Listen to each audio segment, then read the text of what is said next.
హైదరాబాద్ శంషాబాద్ సమీపంలోని ముచింతల్లో భారతదేశ గౌరవాన్ని ప్రతిబింబించే ఒక అద్భుతమైన ఆధ్యాత్మిక కట్టడం ఉంది. శ్రీ రామానుజాచార్యుల స్టాచ్యూ ఆఫ్ ఈక్వాలిటీ 216 అడుగుల ఎత్తుతో నిలిచిన ఈ మహావిగ్రహం కేవలం ఒక నిర్మాణం కాదు, సమానత్వానికి నిలువెత్తు సందేశం. ఎలా వెళ్ళాలి? హైదరాబాద్ నగరం నుంచి ముచింతల్ దూరం సుమారు 35 నుంచి 40 కిలోమీటర్లు. కారు లేదా క్యాబ్లో వెళ్తే 1 గంటలోపే సులభంగా చేరుకోవచ్చు. రాజీవ్ గాంధీ ఇంటర్నేషనల్ ఎయిర్పోర్ట్ నుంచి ఇది కేవలం 10 కిలోమీటర్ల దూరంలోనే ఉంది. బస్సులో రావాలనుకుంటే హైదరాబాద్లోని ప్రధాన బస్ స్టేషన్ల నుంచి ముచింతల్ వైపు టీజీఆర్టీసీ బస్సులు కూడా అందుబాటులో ఉన్నాయి. దర్శన సమయాలు ప్రతిరోజు ఉదయం 10 గంటల 30 నిమిషాల నుంచి సాయంత్రం 8 గంటల వరకు తెరిచి ఉంటుంది.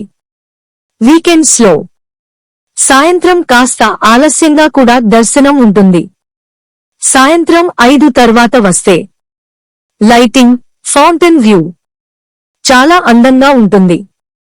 ఎంట్రీ ఫీ పెద్దలకు రూపాయలు 250, పిల్లలకు రూపాయలు 150.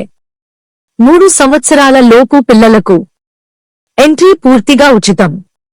ఫుడ్ సదుపాయాలు ఈ ప్రాంగణంలో సాత్విక ఆహారం, ప్రసాదం లభిస్తుంది. అలాగే లోపలే చిన్న ఫుడ్ కోర్ట్, స్నాక్ స్టాల్స్ ఉన్నాయి.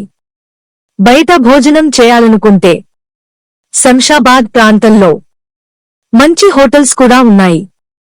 ఎవరిని గౌరవిస్తూ నిర్మించారు? ఈ విగ్రహం 11వ శతాబ్దానికి చెందిన మహానీయుడు శ్రీ రామానుజాచార్యుల స్మారకార్థం నిర్మించబడింది. 1000 ఏళ్ల క్రితమే కులం, వర్ణం భేదాలు లేకుండా అందరూ సమానమే అని బోధించిన గొప్ప తత్వవేత్త ఆయన. 216 అడుగుల ఎత్తు. ఆయన రచించిన 216 తత్వ గ్రంథాలకు ప్రతీక. ప్రత్యేక ఆకర్షణలు ఈ విగ్రహం చుట్టూ 108 దివ్యదేశాల ప్రతిరూపాలు ఉన్నాయి. భక్తి, సంస్కృతి, తత్వం 3 ఒకే చోట కనిపించే ప్రదేశం ఇది. పంచలోహాలతో నిర్మించిన ఈ విగ్రహం ఆధ్యాత్మిక బలానికే కాదు, సామాజిక సమానత్వానికి ఒక ప్రతీక. ఎంత సమయం పడుతుంది? ఈ ప్రదేశాన్ని పూర్తిగా చూడాలంటే 2 నుంచి 3 గంటలు సరిపోతాయి. ముగింపు: ఇది కేవలం చూసి వెళ్లే ప్రదేశం కాదు, మన ఆలోచనల్ని ప్రశ్నించే, మన మనసుని తాకే ఒక ఆధ్యాత్మిక అనుభవం. స్టాచ్యూ ఆఫ్ ఈక్వాలిటీ మనకు చెప్పే సందేశం ఒక్కటే: మనమంతా